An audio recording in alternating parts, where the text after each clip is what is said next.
హైదరాబాద్ పాత బస్తీలో ఉన్న 7 అసెంబ్లీ స్థానాలు ఎప్పుడు కూడా మజ్లిస్ పార్టీకే వస్తూ ఉంటాయి.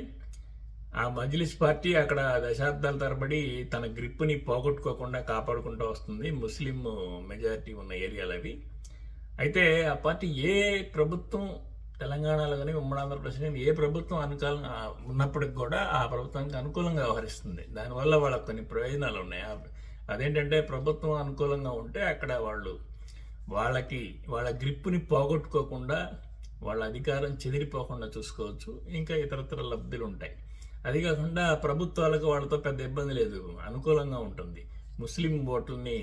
ముస్లిం సంతుష్టీకరణ ఒకటి అదేవిధంగా ఉండేవి. గతంలో కాంగ్రెస్ ప్రభుత్వాలు ఉన్నప్పుడు హైదరాబాద్లో అల్లర్లు సృష్టించడం ద్వారా కాంగ్రెస్లోని ఒక వర్గానికి సహకరించి రెండో వర్గాన్ని చికాకు పరిచేవాళ్ళు. తద్వారా వాళ్ళు ప్రభుత్వాల మీద ఆధిపత్యం నడిపిస్తూ ఉండేవాళ్ళు. ఆ తర్వాత తెలంగాణ రాష్ట్రం వచ్చినప్పుడు కూడా ముస్లిం సంతుష్టీకరణ అనే ఒక పాయింట్తో తెలంగాణ బీఆర్ఎస్ ప్రభుత్వానికి దాదాపు 10 ఏళ్ళు అనుకూలంగానే ఉన్నారు. ఇప్పుడు కాంగ్రెస్ గవర్నమెంట్ వచ్చింది. కాంగ్రెస్ పార్టీ పోటీ చేసేటప్పుడు ఎన్నికలప్పుడు వాళ్ళు బీఆర్ఎస్కి సపోర్ట్ చేశారు. బట్ గెలవంగానే వాళ్ళు వెంటనే కాంగ్రెస్ షిఫ్ట్ అయిపోయారు. ఎందుకంటే ఏ ప్రభుత్వం ఉంటే ఆ ప్రభుత్వానికి అనుకూలంగా ఉంటుంది, ఇది వాళ్ళ విధానంగా ఉంది. ఇప్పుడు వాళ్ళని సంతృప్తిపరిచే కొన్ని కార్యక్రమాలు తెలంగాణ ప్రభుత్వం చేస్తుందని చెప్పేసి అని అనుకుంటున్నారు.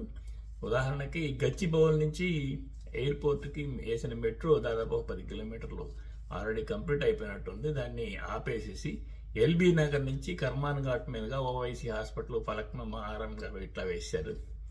ఇది వాళ్ళని సంతృప్తిపరచడానికే అనేది రాజకీయ వర్గాలు అనుకుంటున్నాయి.